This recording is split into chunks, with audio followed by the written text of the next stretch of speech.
Hey, all you Ethic cuties and the 40% of you who have still not subscribed to the Ethicsverse. What the heck's wrong with you? How have you not subscribed to the Ethicsverse yet? Welcome to the coolest place to be. Every Thursday at noon Eastern. You asked for it. It's back. Hot topics. This is our quarterly review. You guys are going to love today. We are going to dive right in here. Like we say every single week, your network is your net worth. Neither are big enough. So take advantage of this this thing that we have, this community that we're all a part of. Drop your LinkedIn URL in the chat and connect with at least one person. I am on the road again this week. I am in the spooky, some might say, the spooky Biltmore Hotel in beautiful Miami. And I'm here at the Concero conference. And we were at dinner last night, and somebody was really struck by, this was the first time she was at a conference like this, and she was really struck by how collegial the community was and how everyone was sharing so much. She was kind of new to the industry, and I was just kind of reminded about the special thing. So we got to take advantage of that thing. It's really our greatest asset is each other. So connect with somebody today. We have a lot of thought leadership continuing to pour out into the space. So if you're not listening to podcasts and reading some of these books that we give away every single week, you got to be doing that. It's on you to change your little corner of the world and make that better. So hit this QR code and see the books that are out there. And we're going to be giving away some more books today. We are about to start launching our some more episodes of the Ethics Experts. I'm still talking about this Emily Frank one. I've listened to it twice now. It's really phenomenal. So if you haven't checked that out, it's a global top 2% podcast. This is the fastest growing ethics podcast in the world. So if you haven't listened to that yet, you don't know what you're missing. I was at, I think I mentioned this last week, but I was at a conference last week, and Pat Harned was talking about the biggest blocker for building that true culture of integrity that we're all trying to strive for is middle managers, activating those middle managers. So people are 6 to 8 times more likely to talk to a middle manager, but very little of that risk intelligence makes its way into the central risk brain of the organization. So check out our middle manager toolkit. This will do a lot to help you activate those middle managers, a lot of plug and play things to get those folks trained up, give them a little cheat sheet of what they need to ask so that when they fill out that proxy form, you get more of those reports and better information. Ethico ecosystem. This is my little commercial. People come to us because they're sick of the status quo. And we had a large new client came on. They've been on for about 90 days. And they said prior to coming on board with us, all their cases were aged 30 days past due. And now they're closing their cases in 3 to 4 days. So that's not because we're so smart. That's just because when ethics and compliance people, smart people who care, have tools that they can use, they can really do a lot more with less. So if you're interested in checking that out, we got I'm going to change this to the double our double. We're doubling your double. Okay. That's what we're doing with this Promised Land campaign. So if you're with Conversant or OneTrust and you don't want to go, congrats, you've got sold again. If you are sick of the status quo, if you want to do kind of more with less, reach out to us. We have a 15% discount for anybody coming over from either of those organizations, and up to a year free. So I'm really trying to show you that it's better and cheaper to get some of those better results and focus your team, get some found headcount, focus your team on the things that matter most. So if you're interested in doing that, if you feel like there's no love and you want that kind of boutique feel again, reach out to us and we will help you where we can. Also, if you're not reading the Radical Compliance blog, open up a tab and save that into your bookmarks right now. Save that maybe even to your homepage. Always phenomenal content coming out from Matt Kelly. He really is the coolest guy in compliance for a reason. So check that thing out. You should be checking that every single day. A ton of great content there. And I wanted to shout out Karen, our guest for today, one of friends of the show. She just started Sounding Board Compliance. So Sounding Board Ethics and Compliance is a consulting business. She has great advisory services. You know her, you love her. She's super smart and very thoughtful. So reach out to her if she can help you with any of those things. And here's the book we're giving away today, Modern Achievement. So we talked about this last week. All the proceeds from this book go to Young Achievement, phenomenal organization. We're giving away 5 of those. If you want to double your chances, share something on social about how much you love the Ethicsverse or what your big takeaways are. That's going to double your chances to win. With that, I'm going to pass it over to the one and only Matt Kelly. Matt, you brought your magic sword today, which is awesome. Yes. Thank you very much, Nick. And thank you to the AI gods for generating such a cool image of me. I appreciate that. And hello, everybody. We are here for our quarterly roundup of interesting news and things that are going on in compliance and HR. We have a lot to cover.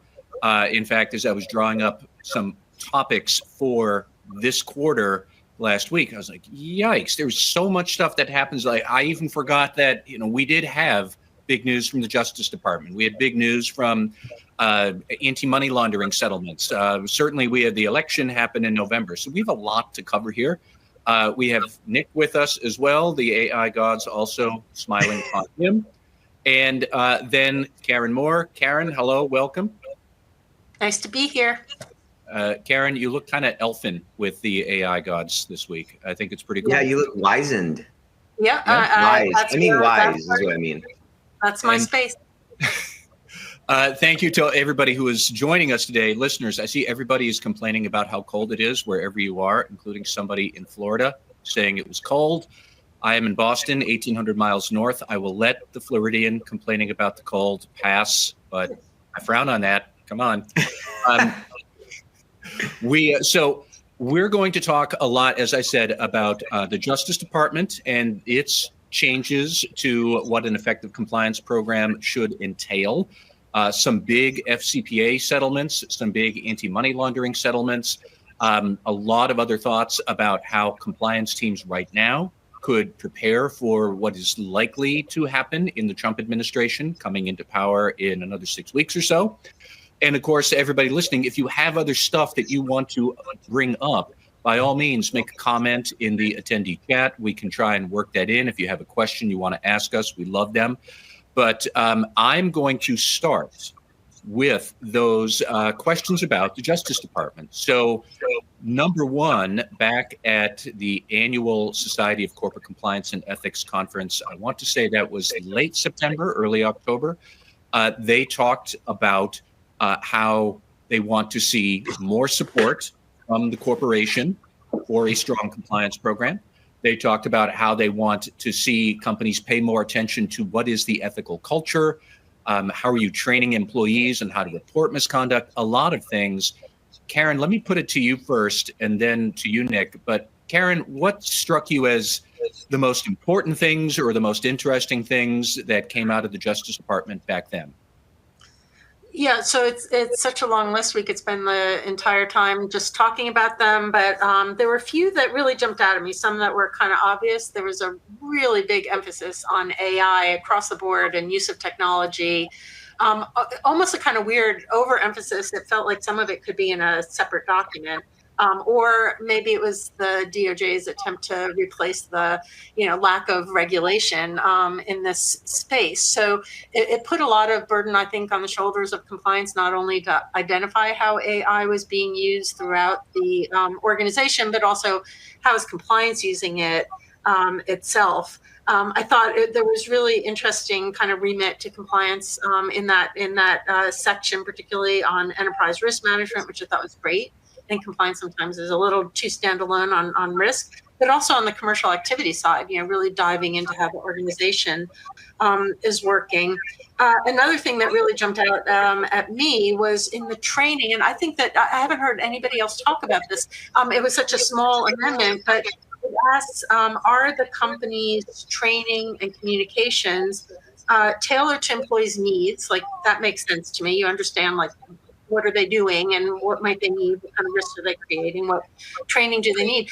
Also, their interests, which I thought was interesting, like knowing what your employees are interested in. And then really interesting, the values of the employees. So not the company's values, but are you tailoring your training to your employee values? So that kind of invitation to explore a little bit maybe gap or disconnect or just differences between employee values and corporate values. I think there's a lot to kind of think about there. Couple more things. One was the kind of the call to, are you training, not only on your internal speak up systems, but also on the external speak up systems. And again, fine. I think like making sure employees understand external whistleblower protections, external channels. You don't want to be accused of having a chilling effect, which is in another part of the ECCP, but training them on those, that word training seemed to me a little bit kind of overemphasized. And then the last one, which I thought was really interesting, talking about the funding of the compliance program, it asks whether you've got mechanisms to measure the commercial value of your investments in compliance and risk management. And Nick, I throw that right over to you because you know how big a fan I am on your recent, kind of campaign to introduce more formalized return on investment calculations for compliance. And it looks exactly like what the ECCP is calling for. So those are kind of 4 out of the very, very many, I think, observations you can make about the September amendments. Yeah, Nick, take it away. That it did seem to me that they talked a lot about how you quantify stuff, the investment in the compliance program, or how you measure the ethical culture. I could see that being very challenging for a lot of companies to try and understand how are they supposed to do that. But what are your thoughts about that, or whatever else that you might jump out to you from all of these statements from DOJ? So it might be because I gained 15 pounds over the last couple of months with this neck brace. But, it's like, it's easy to step on a scale and know that number. It's harder to like get a sense of like what health means. And I think that's, health is kind of a corollary for like an effective program.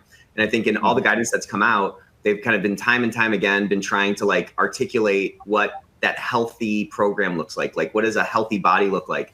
What does that effective program look like? And it can be more, it can be more difficult to like put numbers around those things because it's like so amorphous. Like, how do you quantify your health? Well, it's probably a confluence of a bunch of different factors. Maybe your BMI, maybe it's your weight, maybe it's your VO2 max. It's a number of different things. And so I think while at some level, this added guidance can be, to your point, Matt, like a little overwhelming, or it can be like, well, how do I actually do it? I think it actually creates a big opportunity for us to like get ourselves comfortable with whatever that health means. So Karen alluded to this ROI discussion that like we've done. We just did it at this conference last week. And based on the response, I'm doing it again this week because I think not only does it correspond with what the DOJ is talking about, but it's something that's like well needed for us. And so I don't know if, going back to that, like that health analogy, if you're trying to get in shape, like what are you going to start seeing? Well, you're maybe not going to be out of breath as much going up the stairs. You're, going to be able to walk longer. You're going to be, cutting, maybe your calorie count changes. So using that same analogy, it's really more about how can we get ourselves comfortable with like the progression of our program. And what I'll say from like in terms of quantifying it, we have to get comfortable being a little bit more creative with how we quantify it. We have to be more comfortable picking out things that we would expect to move should this effectiveness sort of start to take hold and begin to measure those things. Many times it's going to take some assumptions. You're gonna need to take some data that you're maybe having a second or third impact on, and making some assumptions around that and kind of starting to monitor it.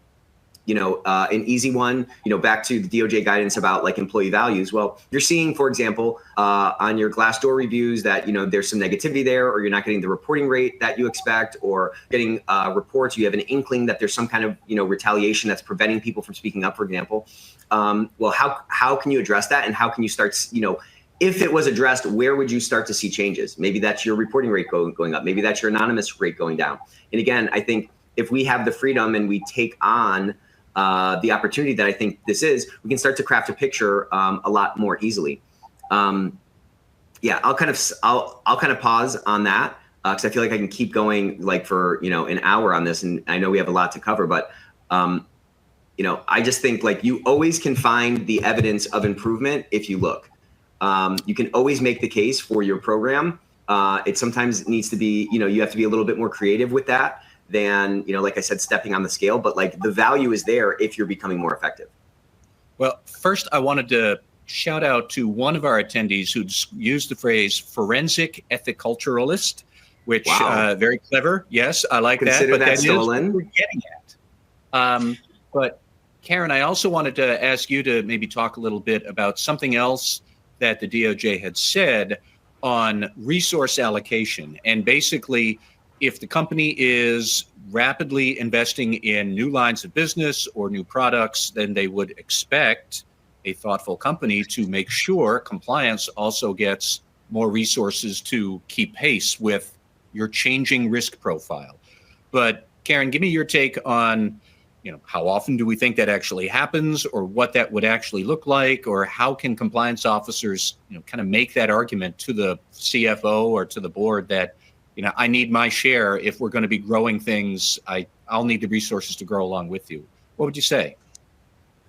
Yeah, quite a few things. But first of all, is your program well resourced is one of the three pillars of the ECCP, right? So it's a good question. Anyway, that should be asked even in the best of circumstances where there's a status quo program.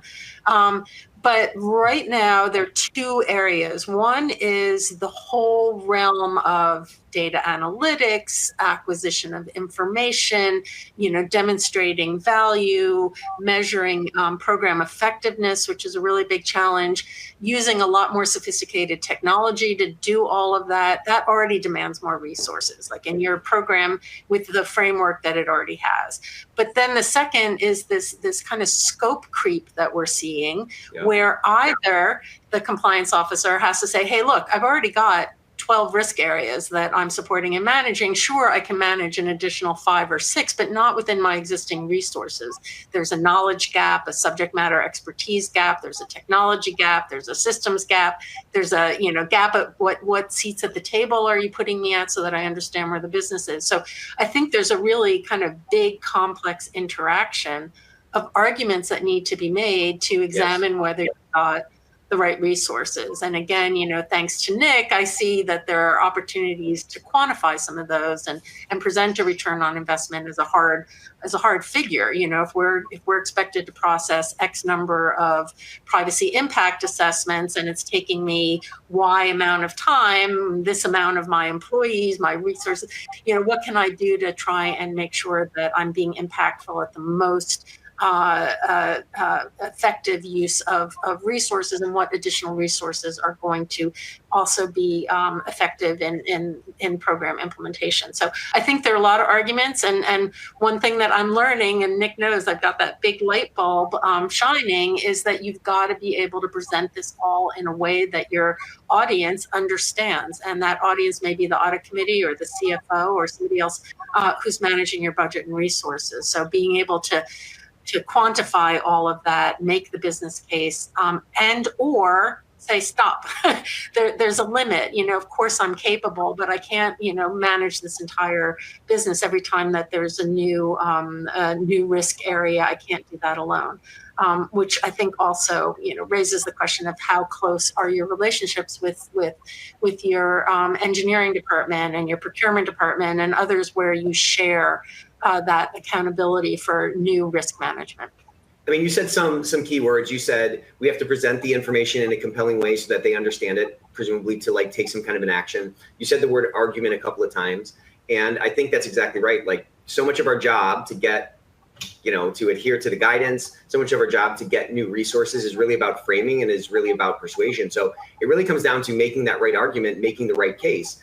And when you were talking about these, privacy impact assessments or whatever, we just have to start getting more comfortable approximating what we're missing. We have to give somebody something to hold on to. So using a frame to say, hey, I'm only getting probably 20% of the risks that are out there. So it's kind of difficult for me to adhere to this new guidance that says I need to have proportionate resource allocation. I'm not saying we need a best-in-class program, but I'm going to need a little bit more for me to make that straight-faced argument that I am properly resourced, because to your example, Karen, I'm spread across 15 different things, and I'm really only kind of scratching the surface of those kinds of things. So, I think pivoting from saying oh my gosh, I have to adhere to this. I mean, you can have this sort of, thought internally, oh, I have to adhere to this. How am I going to do it? But and instead grabbing that guidance and using that as a catalyst for a conversation where you can quantify it in some kind of a way. Again, like the best consultants can kind of get 80% of the answer on the back of a napkin. And so if you're talking about a Bain consultant or a McKinsey consultant, 90% of their report or 80% of the impact that they're gonna have after their study, they probably know on the front end. Of course, they put together the 150-page report because they're doing all the research and getting down to those actual numbers. But you can have a conversation without having all of those things dialed in. You have a sense, the nuance of your program, the nuance of your business, the risk profile of your organization and the resources you have. You have some sense of am I getting 80% of the risks, or am I really only getting 20% of them? And you can, again, back of the envelope, some Kentucky windage to kind of drive that conversation, to just kind of put it in perspective. I think so many times in our space, in particular around this kind of a conversation, I don't know if it's because of the personality types that we are, we let like perfect be the enemy of good. And like, you don't have to be perfect to have that conversation. You don't have to be perfect to sketch out what the big glaring gap in your program is to kind of kick off that, that potentially persuasive interaction where you can get to more of those resources, or again, reframe what the gap in your program might be. Like, it just, it doesn't have to be perfect is the point. You can get that conversation going at a high level. It's not just perfect. I would argue that for compliance officers especially, don't allow precision to be the enemy of assumption. Because I think we're so uncomfortable with assumptions because, we may be wrong. We may be overly optimistic or under optimistic. So yeah, I think that's a space that we need to get comfortable in is like assuming X, then Y. And that's a more difficult argument to make. And, the same way that I've utilized resources in the past from the marketing department to break down my employee population and understand their needs, I think you need to get into like experts like in your M&A department and your budgeting department and look, what assumptions are they making? How did they present those? And how can you learn from them and make it's just all assumptions. Like if somebody is going to the board to do some kind of an investment, they want to hire a new sales team or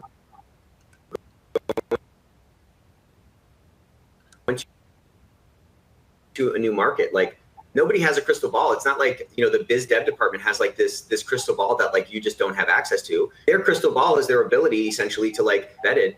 But what you said about, what did you say? I mean, that sounded so smart. Don't let precision be the enemy of assumptions. Like you have to unlock it. And if you're just like waiting for every single light into town to turn green, you're never going to get off the porch. Like you got to just kind of get moving and start having those iterative conversations. But there's so much opportunity for this because we haven't done it for so long. Like this industry has existed for 20 plus years, and this has not been like a foundational element of like our toolbox or of our skill set. And I think when you start to incorporate this kind of thinking, and when you start to like digest the sort of confidence, or you can exhibit the confidence after you like digest the belief that like all this stuff can get unstuck, and it's really just a framing exercise more than anything else, I think it gives us a lot more sort of change velocity. So here's one comment from a listener, question really, where he says, how do you manage the threat, I guess, the specter of maybe we should find somebody else who can actually do this job in the context of scope creep? If you can't keep up, maybe we need to make a change. That is something maybe the boss would say. I would. Great question. Yeah, I mean, I personally would encourage the questioner to diplomatically tell management, you're thinking of things wrong. It's not a question of personal ability. It's more a question of the changing nature of what the business is about. In fact, I had made a note down here. There is a difference between proportionate resource and properly resourced. If you go from selling screwdrivers to screwdrivers and hammers, your risks have not changed. But if you go from selling hammers to private customers to government customers, your risks have jumped up to here. Right. So it's that kind of thing. But I don't know if either of you have other advice for our caller. He's fair to raise it that there are going to be some short-sighted managers who say, if you can't keep up, the problem must be you, not me, the business. What would you say to that? I mean, I just think it's all a persuasion game. It's like if somebody has that opinion, they're either right or they're wrong. Presumably they're wrong. And so what are you going to do? You have to try to move. You have to try to screw that light bulb in. You have to try to move their mind or their assessment of it to something something else. So I mean, there's a number of like means of achieving that. I think you can look at the Gartner report and you can see like what the average compliance budget is for your size or organization. Presumably, if you're having this kind of a discussion, you're probably well below that average. And so again, I think Karen said this, and maybe it was the workshop we did the other day, Karen. But saying, hey, I'm not asking for a best-in-class program. I'm not even asking for a Cadillac here. I'm asking for like a Honda. Okay, so like we have a bicycle right now. Frame it out in a way for them to kind of see it. And I mean, if they're like, well, maybe we can get somebody else to do this job. It's like, well, what job? What job are you expecting done? Because like, there's just so much miscommunication. There's so much, misunderstanding when somebody who doesn't know your role and your function. There's so much room for misunderstanding without that context and without that nuance of somebody in your seat who knows the lay of the land, knows those risks and so forth. So I just think you have to attack it head on and understand what those underlying assumptions are for that potential conclusion and start to try to attack those, because I just find consistently this problem is a very common problem. consistently, people outside, even a new GC coming in and, you know, being the new compliance officer, there's gonna be a lot about the business that like they don't know. They have a whole, you know, litany of like assumptions and experiences that are coloring whatever they're looking at right now. And, you know, it's on us to like try to move it. Karen, any other thoughts? Yeah, I think there are multiple thoughts here, but I always try and divide my program and the risk areas for compliance into 3 buckets. The risks that I own, where my department really is the subject matter experts, and we deploy things, we own the policy, we own the process, soup to nuts. And, you know, that's usually things like conflicts of interest. It may be bribery and corruption, because I love bribery and corruption. Or the ones that I co-own, you know, like maybe workplace behavior is something I co-own with HR. And then there's the bucket of things I support, which I think is, you know, the bucket that should be the one that's growing with some of these new areas, which are areas where the subject matter expertise and maybe even the process is owned by other parts of the organization. But I've got this really unique view on the organization, and I've got this really effective structure where there's, you know, policy management, there's speak-up programs, training, there's investigations. I can manage all that without actually owning or even co-owning that risk area. So, you know, when you get into something like AI, where the subject matter expertise in my team is probably not up to snuff, it's fine to say, yeah, compliance is going to support that, but ownership may need to reside elsewhere, or there may more increasingly need to be some sort of cross-functional ownership of this, where there is, I hate to create more committees, but some really active and well-resourced and you know, really well-directed cross-functional team that is owning a risk. And compliance may have a small part of it, may have a bigger part of it, certainly can support it. And then it's easier to make those resource arguments. If I'm supporting something, then maybe I just need an incremental small increase in my training budget. I don't need a lot of headcount to do that. If I'm co-owning it or even owning it, you know, if you want to dump ESG on my desk, fine, but I'm going to need a team that's going to manage that kind of sphere of risk. So I think, you know, trying to divide it that way and think about it that way, and think about who the real owners of that risk should be, to maybe manage that sense that, you know, oh, if you can't do it, we'll get somebody else to do it. It's like, of course I can do it. Should I do it is question number one. And secondly, in what capacity should I do it would be question number two. Yeah, and I think kind of implicit to, sorry, let me just say this real quick. Like, I think implicit to your answer there, Karen, is this like focus on like outcome. It's an outcome focus, which then can allow us to like have those incremental conversations. Because to your point, you might not need a 200% increase in your compliance training budget. It might just be a a nominal increase with like a little bit more oversight that will give you more kind of bang for your buck. Like, the buck is our attention. The buck is like the available time we have to like mitigate these risks, to find the risk, mitigate them, whatever. And again, like, so much of this game is it's like a game of inches. It's like a game of incrementalism. A new thing gets dropped on your plate. You still have the same amount of hours in a week. So how are you going to reallocate your time to, have the most leverage in terms of moving the needle on the metrics that matter the most, I wanted to shift gears a little bit now to some interesting things that happened in the world of fraud. And I bring that up because I do think there's a lot of overlap between fraud and anti-corruption compliance. And frankly, if compliance officers are looking for ways to demonstrate that they have lots of value. But number one, the United Kingdom just published new guidance on its new corporate criminal offense of failure to prevent fraud. But then number two, we have a fascinating fraud case. I love this, that this happened with Takeda Pharmaceuticals, which is just down the street from me here in Boston, where they had a now former employee who embezzled $2 million from Takeda over the course of about 15 months. She had her fiance set up a dummy vendor, and then she started billing. She generated a fake PO, and then started getting fake invoices from the boyfriend. And they together embezzled $2.3 million to fund things like a new home. They had a nice condo on the seafront up here in Boston. They had a wedding venue that they were going to get married. It all eventually came out. The wedding was called off. The engagement was called off. She was sentenced to 4 years in prison just the other day. And the boyfriend, I think, is coming up for his sentencing later on this month, if he hasn't been already. By the way, the couple has now, they split up. So fraud is a tough thing. It was such a romantic, That was going to be a crazy wedding, by the way. All of this just struck me is that, okay, fake invoice, fake third party, nobody doing any checks. Like, that is an FCPA violation without the foreign government official. Everything else about it just screamed FCPA. So I was just really struck by how so much of what we do here could apply in much more practical contexts. Like, there are always going to be employees just doing embezzlement, unfortunately. And now we have this new law in the United Kingdom and this new guidance about how that is part of good corporate governance too.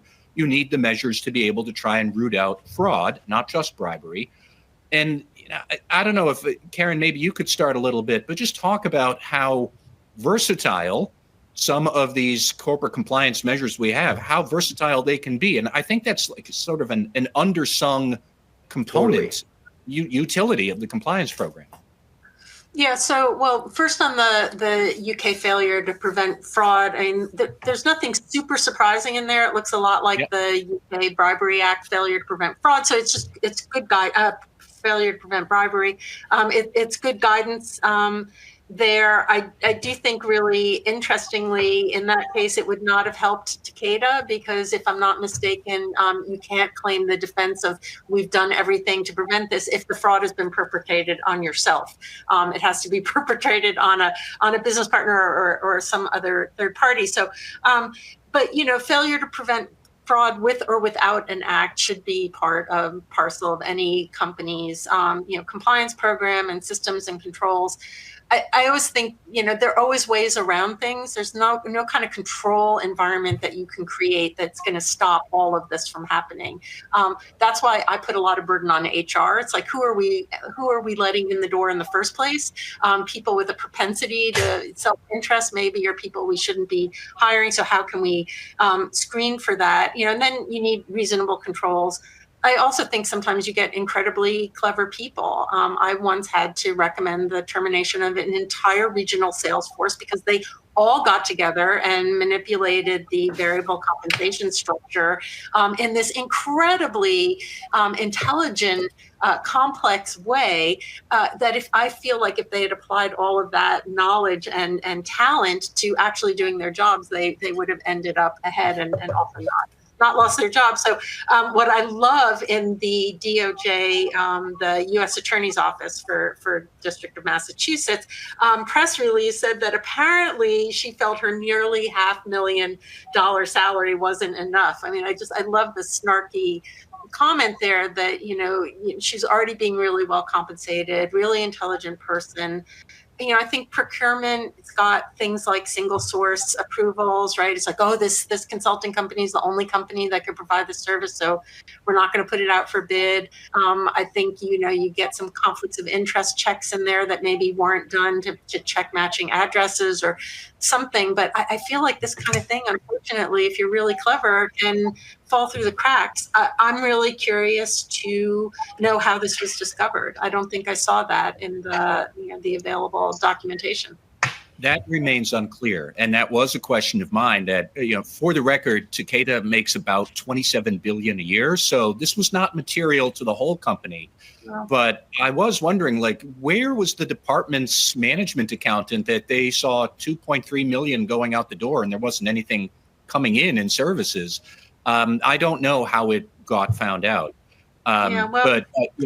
Nick, I don't know if you had any other thoughts here about this. I was only going to comment, though, if she's pretty senior and she said, I need this service, and, by the way, it's, the only people that can do it, so let's just sign on the dotted line here, and I'm going to sign off on the performance, right? I received the appropriate consultation and performance here. I can see that being a small, closed ecosystem that the company didn't have controls to catch. I think it was the invites to her wedding were those boxes that you open and butterflies fly out. And everyone's like, how is she affording all these invites? These are $200 invites. So I think that may have kicked it off. No, I think what Karen said, or what you said at the start of this, Matt, is there's so much overlap. There's so much of this stuff that can be leveraged. And, to the extent that we're drawing, distinctions between, I don't know, fraud and like corruption, it's like, well, those are kind of the same thing. You know what I mean? Yeah. Sometimes those lines in between, and again, in the UK, guidance, it was talking about building, it's borrowing from the existing preventing bribery frameworks, and they're like, yeah, like whatever we're talking about with bribery, we're also kind of talking about for corruption, because it's kind of the same thing. Like, you have reasonable controls in place. I mean, all those things that you brought up, Karen, are obviously reasonable controls. And I think, again, kind of going back to what I was saying before, like, there's this concept of the standard of reasonableness. Would a reasonable person think that this behavior was, reasonable, right? I'm a lawyer. I'm just kidding. But like, would a reasonable person think the controls you have in place are sufficient to like curtail the risk or like mitigate the risk? And I think if we're solving for reasonableness, well, then we can solve for ourselves. Like, are we comfortable ourselves? Not with these words on the guidance that's like coming out from these regulatory bodies, but like, are we ourselves satisfied with the controls we have in place? Like, that's just the most powerful place to start. And that, again, using that 80-20 rule, that Pareto principle, which is like one of my all-time favorites, you can probably find 80% of those things just kind of back of the napkin, just kind of thinking through how these processes work or what these interaction points are with these different, risk areas. So now I wanted to shift gears again to a couple of very interesting and very large corporate misconduct cases that were settled within the last couple of weeks. And they really speak to, I guess I'll say, deep failures of corporate culture and how compliance officers might try and get around that or try and fight it. But so number one was TD Bank, which had the largest anti-money laundering settlement in, I think, U.S. history, or at least until the last decade or so, but paid $3.1 billion. But the failure ultimately was that the management team and the board decided their strategy to contain compliance costs was that they just wouldn't increase the budget. And they actually, for real, they had a name for this, that it was called the Zero Expense Growth Strategy. So if you dive into the documents, you can see that the amount that TD spent on anti-money laundering compliance in 2018 was more than the amount it spent in 2021, even though the business that was booming, and they had far more. They like what we talked about earlier. Business was growing, and yet the amount spent on corporate compliance wasn't even just frozen; it was cut. And so there was one case, and then the other one that happened was that RTX, which is the parent company of Raytheon, they paid $950 million for a large FCPA settlement, and actually it was multiple types of misconduct that affected multiple businesses that kind of rolled up under the RTX brand. So RTX is Raytheon and United Technologies, which merged in 2020. And United Technologies had merged with, I think it was called Collins Aerospace in 2016 or something like that. But 3 or 4 large defense businesses, all eventually acquired and rolled up into RTX. They had export control violations. They had price gouging, just charging the Defense Department more for goods. And then they had FCPA settlements or FCPA violations. But it was pervasive stuff, clearly had to be at least tolerated, if not outright supported by senior management. And I'm just kind of marveling at how does this come to pass, or how do you grapple with it if you're a compliance officer? Karen, I don't know what your thoughts might be about it, but I'll put it to you first. Yeah, and the TD Bank one just absolutely astounds me. If you want to talk about a board being responsible to identify and manage mission critical risks, and you decide that despite reports that the audit committee received that there were deficiencies in their anti-money laundering, that somehow AML is not a mission critical risk for a bank, I'm kind of floored by that. Kind of also floored by, I don't know who the chief compliance officer was at the time, but, lack of voice, lack of access, lack of ability to shout from the rooftops, because if you cannot manage and resource an anti-money laundering program in a bank, I think that, it's time to leave. And maybe they did. I didn't look at that, but I don't know how you would do your job without adequate funding of a critical risk. And the ECCP even talks about, like, look, don't spend so much time on the small things, spend time on the big things, but also, is your resource growing, commensurate to the development of the risk or the strategy that the company develops. So the TD Bank one really, I don't know, I'm kind of speechless on where the audit committee was and what the CCO actually did. I mean, Raytheon is a more fun fact pattern, because it's one of those you could make a movie out of some of this. I love the FCPA example where they just hired the relative of the emir and put in, I think it was a $30 million compensation package over a 10-year period for consulting services that were never provided. I think there was even a Raytheon employee that was writing the reports to try and document or paper the fact that they were making these payments. But what really struck me there was the really quick $17 million payout that they gave this guy in the weeks prior to the UT merger. And so there it feels like not only are you pointing a big red flag at, we know this was wrong, let's get this guy out of here before UT comes in, but it begs the question of, what kind of pre-merger due diligence was being conducted, that this kind of hasty exit happened in the weeks before the conclusion rather than in the weeks during the due diligence. And, it's back to, what I'm so grateful for is the DOJ setting out some better expectations for the seat at the table that compliance needs to have, not only in the post-acquisition integration phase, which I think is really important, but even more importantly in the pre-merger, the pre-acquisition phase, to start asking these questions. But it's hard to believe to me that on the False Claims Act and the FCPA and the export control issues, that none of those were discoverable in any kind of reasonable due diligence phase. Nick, what do you think? So I just think this is such a great story, and this should be in everyone's, this should be an arrow in everyone's quiver to share this story, because it's it's at least a cautionary tale, right? If reasonableness is some kind of a defense for whatever trouble you might get into, particularly in these types of situations, then what is the defensibility of cutting compliance budget as the business is doubling or growing significantly? There can be an argument for that. That can be reasonable in certain circumstances. Maybe you're, getting tremendous, efficiency gains from technology or something. But in the absence of something compelling on that reasonableness side of the scale, you're really opening yourself up to a lot of risk. And this zero cost strategy, I think that totally bit them here, right? I'm sure the fine that they're paying is many multiples of whatever they thought they were gonna share from, or they were gonna spend to increase compliance along the way. I mean, it's just such a drop in the bucket. Our function, just take the total cost of your function and divide it by your revenue. It's a very, very small number. So we were talking about this in that workshop again, but you just alluded to this, Karen, perhaps that person didn't feel like they had a voice. Perhaps it was just the kind of acceptance that came, that kind of apathy and acceptance that sort of comes along, that we kind of saw in the RTX case. But whatever it is, we have to try to get that unstuck and not fall victim to it.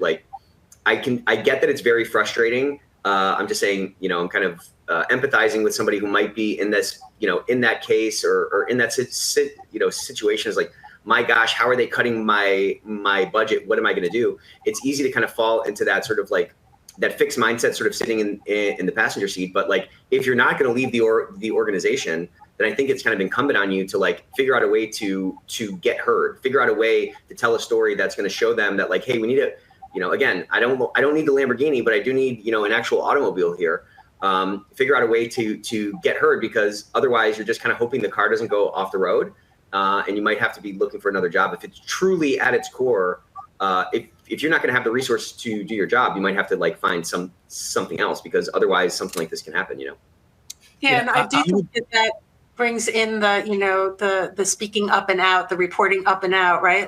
Speak up in both of these cases. It's harder in the TD Bank one, I have to admit, because it's theoretical, right? It's a risk, but it's an unrealized risk. In the RTX or Raytheon case, there are actual bad things happening there were 2 senior managers, I think, identified that, were involved at least in the FCPA violations, and I'm sure more in the False Claims Act and the export controls. Where was the speak up there? Where was that culture where those people felt they could speak up? And maybe that's at the root of that ECCP amendment. Maybe they didn't realize that they could have also reported out. I mean, certainly, PTAM and False Claims Act, they could have, made some money there.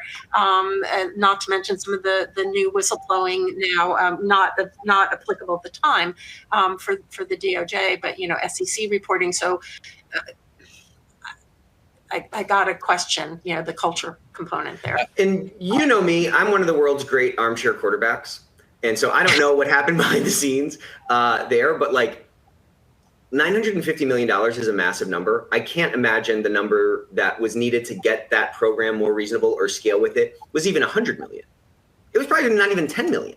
So I'm just saying, like, we can use this and we can scale this down to our own business and, use those same kind of assumptions that we were talking about. Like, even if there's a 10% risk of this happening, we're talking about $100 million of fines and penalties, let alone the required compliance program improvements. So you can knock that number down even more to just put it in perspective that, like, what I'm asking for is not like unreasonable. I'm asking for a couple of crumbs to be brushed off the table. I'm not asking for a full, 12-course dinner. And I mean, that's just 950 is a massive, massive number. I know TD is a big company and they have like a lot of top line, but again, divide that out relative to the revenue and apply that to your own organization. That's the theoretical, commensurate burden that the full penalty load would be on your company, and cut that down just to put it in perspective. Because to your point, when it's theoretical and it hasn't happened yet, we have to figure out a way to make it compelling for that audience, for them to digest it, to accept it, and to, like, again, screw that light bulb on to see what we're talking about. A couple of crumbs off the table is not going to move the needle from a P&L perspective, but it can potentially, influence and mitigate a ton of like fine and penalty risk. And we need to be able to feel confident and fluent in talking about it in those terms. I would just advocate everybody here. One thing I do like about the TD Bank case and even the RTX case is it sort of shows how you should study the corporate strategy to see where the seeds of misconduct risk are being sown. And here's what I mean is if you look at TD Bank, where the stated strategy, like they literally had the name, zero expense growth strategy, what else did they think would happen but that the compliance team would fall behind in its ability to stay current with the risk? And then you could kind of see, well, therefore, this sort of a risk is going to wind up exploding. But by the same token, remember Wells Fargo and its fake account scandal back in the 2010s? They didn't have a zero growth expense strategy, but they just said, their 8 is great. We are going to have all employees sell 8 products a day. And if you don't, you're going to get fired. Well, what else did they think would happen except that they would wind up with people fabricating accounts? And Doug, one of the listeners here, he brought up a really great point about RTX, where he said that, this was a strategic acquisition. If Raytheon did not acquire Collins Aerospace or UTX didn't, somebody else would. So these deals are basically done where one CEO calls the other CEO, there's a handshake, we're going to do this, period. And okay, that's life, but compliance officers then could at least reverse engineer a sense of here's where our risks are going to be, and then try and tack into the wind appropriately, I guess. Exactly. Like there are ways to try and think through if forces greater than me are going to be going this way, here are the pitfalls going down that path. Yeah.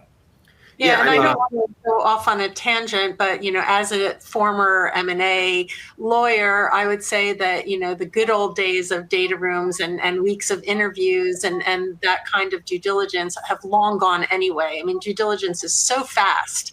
One would hope that you could start using AI to make it also more valuable. But now you've got, kind of electronic data rooms and no interviews and no site visits and these strategic pressures as well. So I think there is so much risk in the M&A space that needs to be assumed by the acquirer or the surviving company that it isn't taken account for. And I think that compliance has got to scramble and do 100%. Its best to anticipate and question and figure out what's going on, if only to put some conditions or some reps and warranties into the acquisition documents to make sure that you are covering off on perceived risks, especially in the FCPA case, because you've got basically strict liability you inherit there. So if you haven't done that kind of thing, you're already so far in the back seat.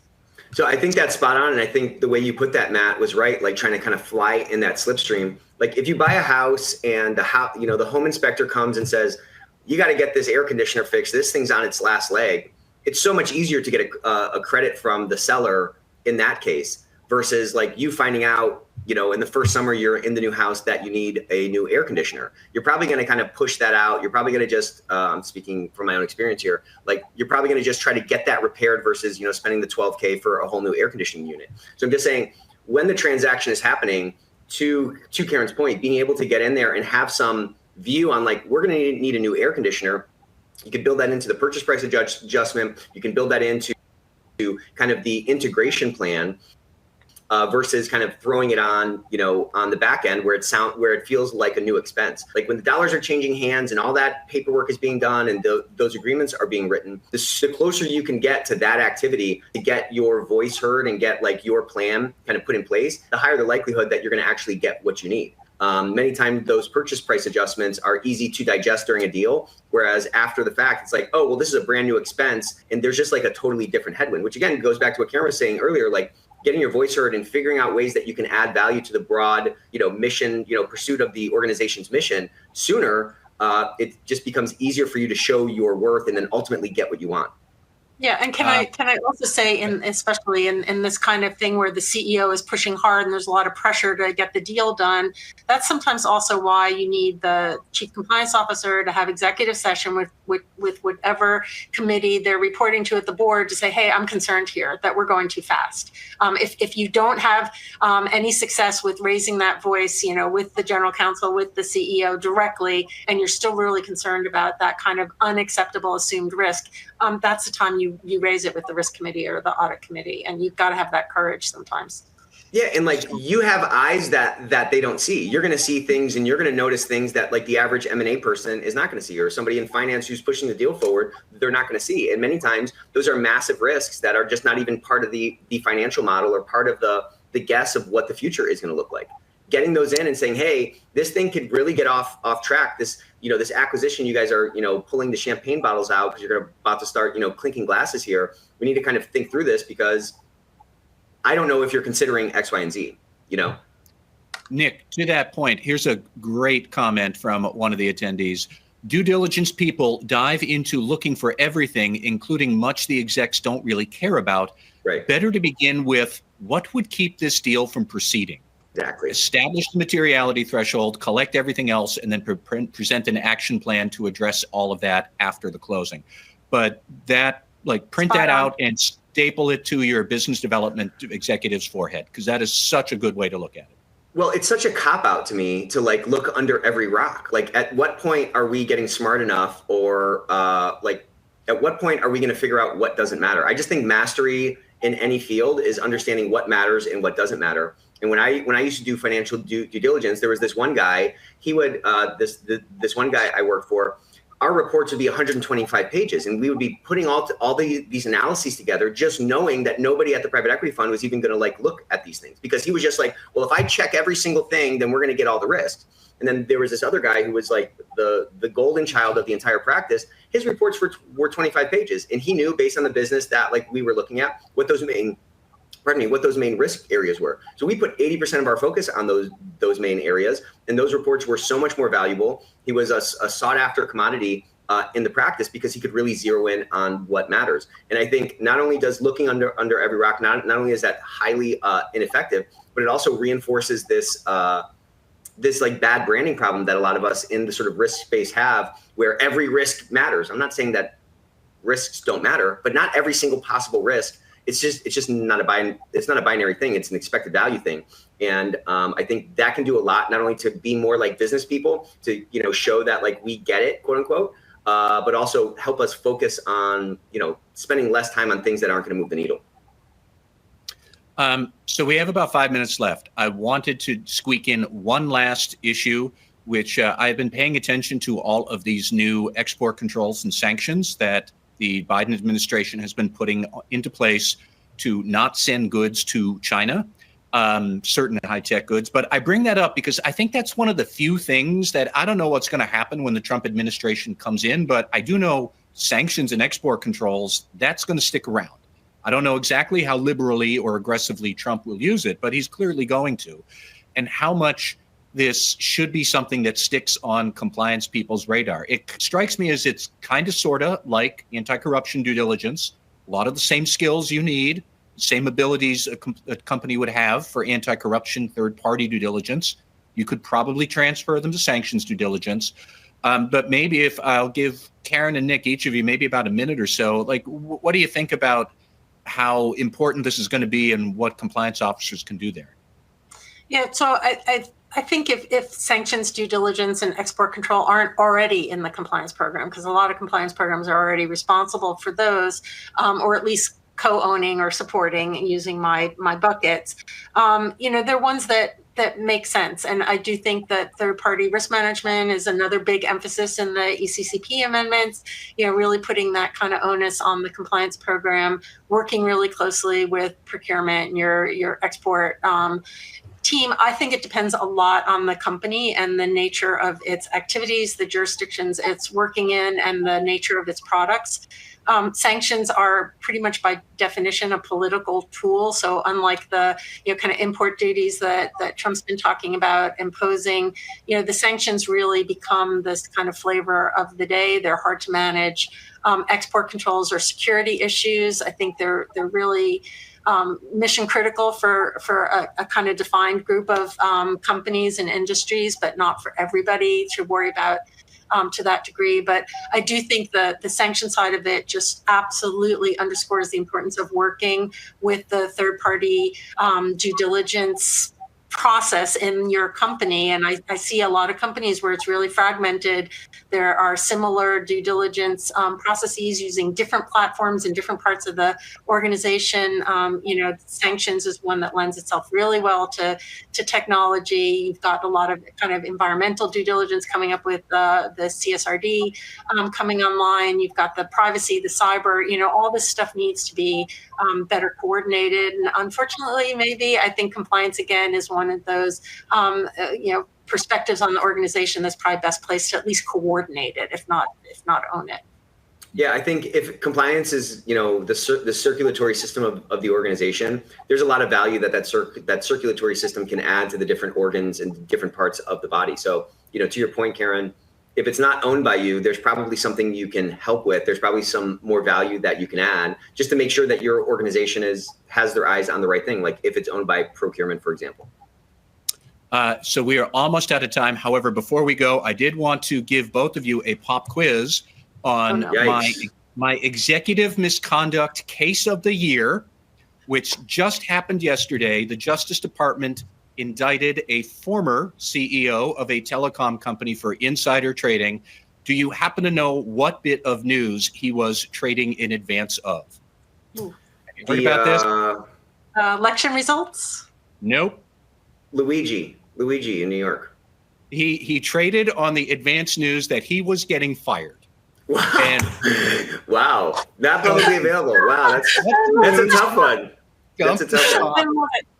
Got fired, and now he got indicted. So good luck to him in his case. I'll be looking to see how that turns out in 2025. Memorable Christmas in that household for sure. Absolutely. All right. Well, that's all we had for this quarter and this year, but this has been great. So, Nick, I don't know if you have any other closing comments, and we'll be back next quarter too.